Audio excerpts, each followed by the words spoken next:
Hey mamas, so if you clicked on this video, you must have some questions about standardized testing and end of the year testing for homeschool. So drop those questions in the comments below, and that is what we're going to be talking about today. One of the first questions you're probably asking yourself is, do I even need to test? Is it a requirement? How do I find that out? You are going to hop on to hslda.org/legal, link in the comments. Up will pop a map and you're going to click on your state. For example, if we go to Alaska or Idaho or some state that has less requirements, we'll click on that state and you'll see that there is no test requirement.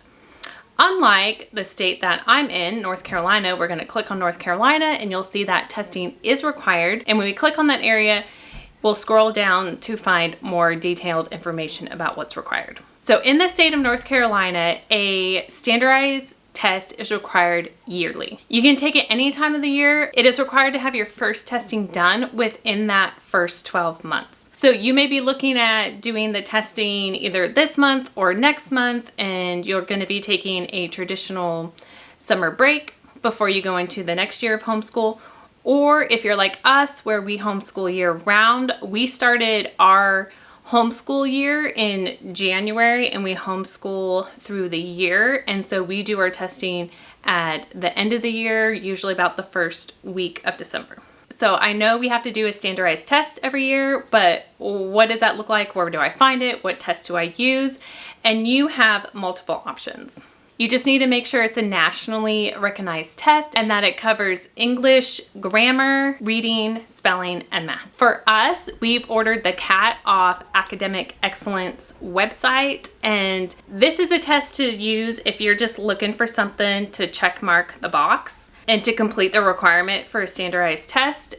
We do the online untimed test. It's $25. It's really simple, really easy, really straightforward. So real quick, if you're getting value out of this video, if it's answering some of your questions, like, subscribe, and share. We took a few days and my son would get through a couple sections each day. Now, when it comes to the CAT, it's not going to give you the most accurate or in-depth report. So just be aware of that. On the other end of the spectrum, if you are looking for more in-depth results and just really want to know more accurately where your child is, you have the Woodcock-Johnson test. It is more expensive. It's a more extensive test, and you have to find someone who can administer it for you. It's not something that you can administer yourself, but that's kind of the high standard on the other side of things if you want more in-depth reporting.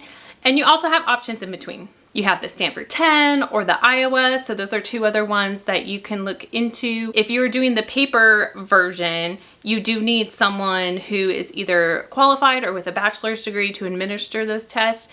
But I believe you should be able to administer it yourself if it's the online version. And then once you administer the test, then what? For the CAT, we keep those results for ourselves. HSLDA suggests that you hold on to those, have the results handy and available for up to a year. We also just update our portal. I'll go into my portal and update that an exam was completed. So I hope this video was helpful. If you have any other questions, comments about end of the year testing or homeschool in general, drop them down in the comments.